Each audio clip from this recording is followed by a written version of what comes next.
सत्ता के गलियारे में एक बार फिर स्वागत है हमारा। हमारे साथ हैं पश्चिमी दिल्ली से सांसद महाबल मिश्रा जी, जो यूपी और बिहार में भी उतने ही लोकप्रिय हैं जितना दिल्ली में। यूपी के ऊपर कोई चोट करे, बिहार के ऊपर कोई चोट करे, आपको रास नहीं आता है, चाहे वो गृह मंत्री पी चिदम्बरम ही क्यों ना हो। उन्होंने कहा कि दिल्ली में बढ़ते अपराधों के पीछे बाहरी दूसरे प्रदेशों से जो लोग आते हैं वो जिम्मेदार हैं, और उनका कहीं ना कहीं इशारा यूपी और बिहार की तरफ था। आपने उनका विरोध किया? नहीं, हमने चिदम्बरम को विरोध नहीं किया, हमने उनकी भाषा का विरोध किया। उन्होंने कहा था जो दिल्ली में बाहर से जो लोग आए हैं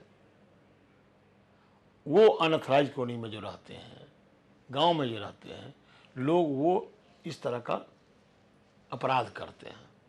हमने कहा मैं भी अनऑथराइज कॉलोनी में रहता हूँ, IAS, IPS और हिंदुस्तान के कोने कोने से लोग आए हैं, चाहे मजदूर वर्ग है, चाहे IAS है, IPS है और उच्च अधिकारी है, चाहे पॉलिटिशियन है, वो अनऑथराइज कॉलोनी और गांव में लोग रहते हैं। उनकी सोच कहीं राष्ट्र के निर्माण में आपसे आगे है, इसलिए आप इस शब्द को वापस लें। अनऑथराइज कॉलोनी के लोग नहीं, गांव में कोई लोग रहने वाले नहीं, ये सिरफिरे लोग जो हैं, अपराधी प्रवृत्ति के लोग ही अपराध करते हैं, चाहे कहीं के भी हो और कहीं भी करेंगे, कहीं भी करें। इसीलिए उनकी भाषा का मैं विरोध किया और मैं स्वागत करता हूं जो उन्होंने इस विचार को वापस भी लिया। आपने उनसे पूछा नहीं कि ऐसा बयान, बेतुका बयान दिया क्यों? नहीं, वो अपनी व्यक्ति में जो वो कहना चाह रहे थे, अब उनके भाषा में दिक्कत तो है, जो वो अपनी कह रहे थे बाहर के लोग, मैंने उस समय जो क्या था, जो कि मेवात के लोग आए थे, उनका कहना था बाहर के आकर के अपराध करके चला गया। उसको कहने में बाहरी लोग जो दिल्ली में रहते हैं वो लोग कहते हैं, वो शब्द का चयन में उनको गलती हुई थी, वो ऐसा माना। आपको लगता नहीं है कि हमेशा शिक्षा क्षेत्र में आगे रहने के कारण यूपी और बिहार के लोगों को थोड़ा मौका ज़्यादा मिल जाता है, वही मुद्दा बनाया जाता है? दिल्ली की बात करें या मुंबई की बात करें, कमोबेश परिस्थितियाँ वही चीज़ दिखती हैं। सुरक्षा को लेके देखिए, पैमाने पे अभी भी मुंबई, दिल्ली किसी के बाप का नहीं है, बम्बे किसी के बाप का नहीं है, हिंदुस्तान का है, हिंदुस्तानी का है, हिंदुस्तान हिंदुस्तानी का है। चाहे वो जम्मू कश्मीर में काम करता है, चाहे बम्बे में काम करता है, चाहे रायगढ़ में काम करता है, जहाँ इंडस्ट्रियल टाउन है, लोग पेशा के लिए जाते हैं, काम करते हैं, अर्थव्यवस्था को सुदृढ़ करते हैं, लेबर से लेकर के IAS IPS तक काम करते हैं, सेवा की भावना से काम करते हैं, राष्ट्र के निर्माण में आर्थिक सहयोग के निर्माण में काम करते हैं। तो ऐसे में कहना जो यहाँ के लोग आएगा, यहाँ नौकरी नहीं करेगा, बम्बे में जिस तरह से कहता है, ये उनके राज ठाकरे या बाल ठाकरे का बाप का बम्बे नहीं है। बम्बे के राष्ट्र निर्माण में एक मजदूर ईंट लगाता, हॉस्पिटल हम बनाते हैं, आज रोड हम बनाते हैं, रिक्शा हम चलाते हैं, टेम्पो हम चलाते हैं, उसमें फिल्म में हम काम करते हैं। तो आखिर कौन सा काम है जो कि बिहार यूपी के लोग वहाँ जाकर के हिंदी भाषी लोग नहीं करते हैं? उन्हें कहा था, आज राज ठाकरे बाल ठाकरे कहता है हिंदी भाषी का, तो मध्य प्रदेश हिंदी भाषी, राजस्थान हिंदी भाषी या यूपी हिंदी भाषी, तो आप हिंदी भाषी को चैलेंज कर रहे हैं। और हिंदी भाषी है तो ये बम्बे में तुम्हारा फिल्म कहाँ चलेगा? यहाँ फिल्म तो सब काहे ने कहते जो फिल्म नहीं बनेगा यहाँ, इसीलिए उसके बाप का है क्या बम्बे? बम्बे हम हिंदुस्तान के वासी हैं, हिंदुस्तान का दिल है। इसीलिए ऐसा गैर संवैधानिक बात करके राज ठाकरे बाल ठाकरे, मुझे लगता है उसका जगह बम्बे में नहीं, उसका जगह तो पागल खाने में है। राज ठाकरे की जगह पागल खाने में है। महाबल मिश्रा जी कह रहे हैं कि सरफरी बातें नहीं करनी चाहिए। आम आदमी बड़ा कटा महसूस करता है इस तरह की बातों को सुन के। मुंबई में आज भी उत्तर भाषी जो होते हैं, भाषी लोग हैं, वो अपने आप को असुरक्षा की भावना में पाते हैं, और कहीं ना कहीं उनके अंदर भी वो अपने देश में ही बेगानापन महसूस होता है। देखिए, जो भी कोई हिंदुस्तान के नागरिक इस तरह से बात करता है, देखिए हम पाकिस्तानी नहीं हैं,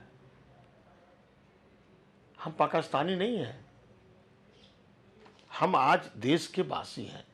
बिहार एक हिंदुस्तान के कोने में है, दूसरे हिंदुस्तान में जम्मू कश्मीर है, बंगाल के खाड़ी से लेकर के हिमालय की चोटी, और जम्मू कश्मीर से लेकर के कन्याकुमारी तक के लोग भारतीय हैं। वो कहीं भी जाके काम कर सकता है, करा सकता है, वो हिंदुस्तानी है। जिस दिन हमारे मन में हिंदुस्तानी की भावना है और रहेगा, तब तक हिंदुस्तान बचेगा। ऐसे राज ठाकरे, बाल ठाकरे, जो जिसकी जगह पागल खाने में होना चाहिए था, अभी सरजमीन पर क्यों है? मुझे सरकार से आपत्ति है जो इन लोगों को जेल क्यों नहीं भेजा गया।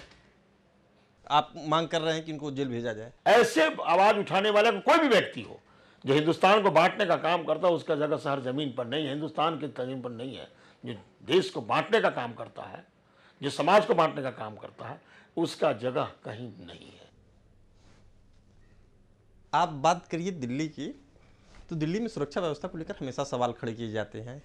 हद तो तब हो जाती है जब आप जैसे सांसद की भी कार चोरी हो जाती है, 3 महीने बाद राजस्थान में मिलती है। आप इसके लिए किसको जिम्मेदार ठहराएंगे? सुरक्षा व्यवस्था मैं मानता हूं दिल्ली में लॉ एंड ऑर्डर की पोजीशन, देखिए दिल्ली सिर्फ होम मिनिस्टर देखता है, लॉ एंड ऑर्डर के अंदर है, police law and order Delhi सरकार के अंदर नहीं है। इसका कारण होम मिनिस्टर का एक व्यापक क्षेत्र है, पूरे हिंदुस्तान है।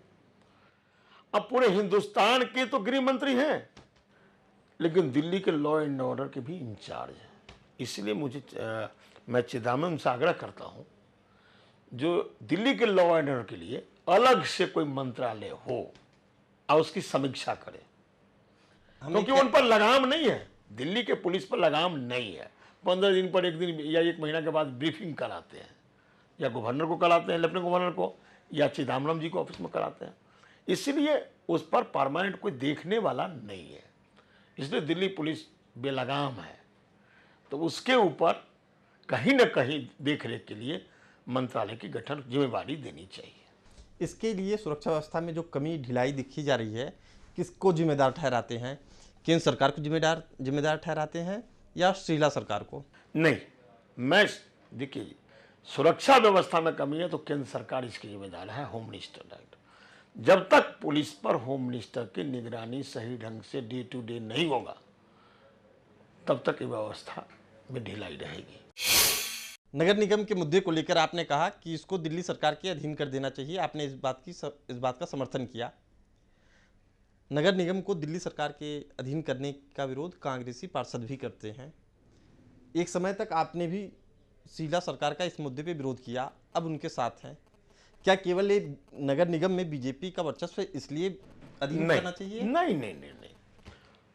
हमने या हमारी पार्टी की मंशा हमेशा ये रहा, जो दिल्ली की कार्य पद्धति ठीक से चले।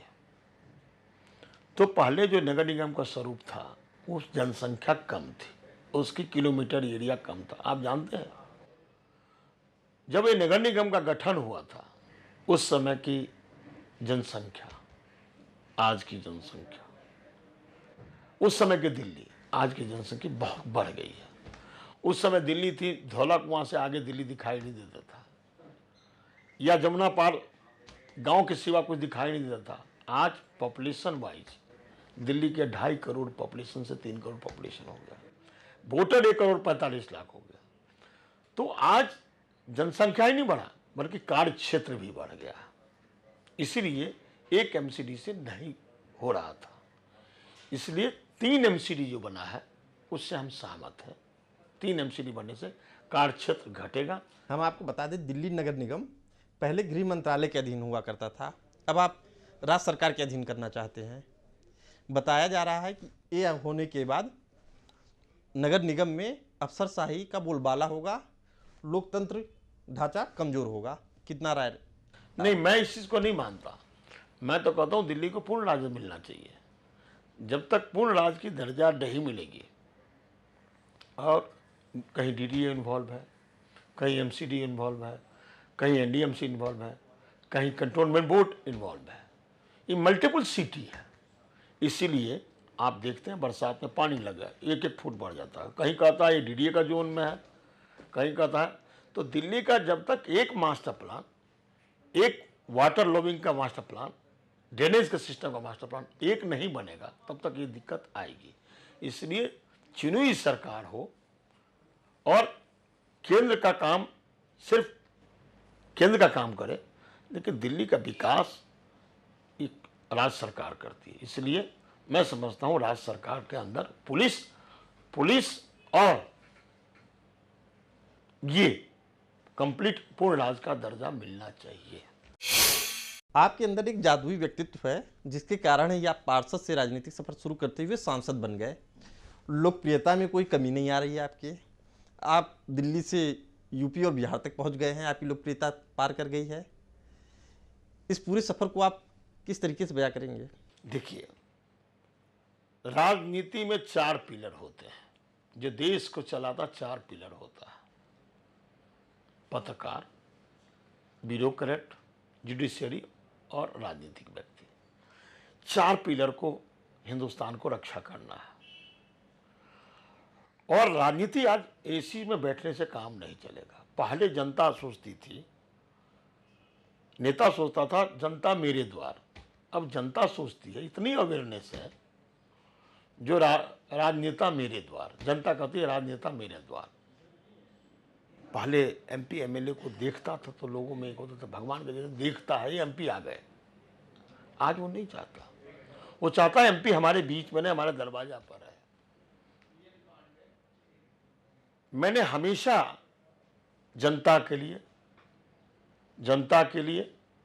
जनता के बीच में जनता का काम करना, उनके दुख सुख में सम्मिलित होना मेरा एक रहा है कार्य की पद्धति। इसलिए जनता में ज़्यादा प्यार से देखा जाता हूँ। मैं इसी की राजनीति कम, मेरा लंबा चौड़ा बाथरूम नहीं है। चुने हुए राजनीति को जब टेलीफोन लोग करता है, कहाँ है बाथरूम में है, कहाँ है पूजा कर रहा है, तो मंदिर भी छोटा होना चाहिए, बाथरूम भी छोटा होना चाहिए, और अपने जनता के बीच में थोड़ा समय दें तो निश्चित रूप से लोगों को प्यारा बन जाता है। और मेरा मूल मंत्र यही है कि मैं जनता के बीच में, जनता के लिए और जनता के कार्य के लिए समर्पित हूँ। राजनीति में आप किसे अपना आदर्श मानते हैं? आज की डेट में तो आदर्श का नाम कोई चीज़ नहीं है। आदर्श तो नहीं है आज। मैं राजनीति में आदर्श अभी किसी को नहीं मानता। महाबल मिश्रा जी की इसी सहजता और सुलभता के कारण ही शायद ये इतने लोकप्रिय हैं। आज कोई नेता होता कांग्रेस का तो जरूर बता देता कुछ न कुछ नेताओं को, लेकिन महाबल मिश्रा जी ने जिस साफगोई से अपने बयान दिए, जिस सफाई से इन्होंने अपनी बात रखी, इसीलिए जनता में खासे लोकप्रिय हैं। आप हमारे साथ सत्ता की गलियारे में आए, आपका बहुत बहुत धन्यवाद। अगले हफ्ते फिर मुलाकात होगी किसी खास शख्सियत से। देखते रहिए मैजिक टीवी। नमस्कार।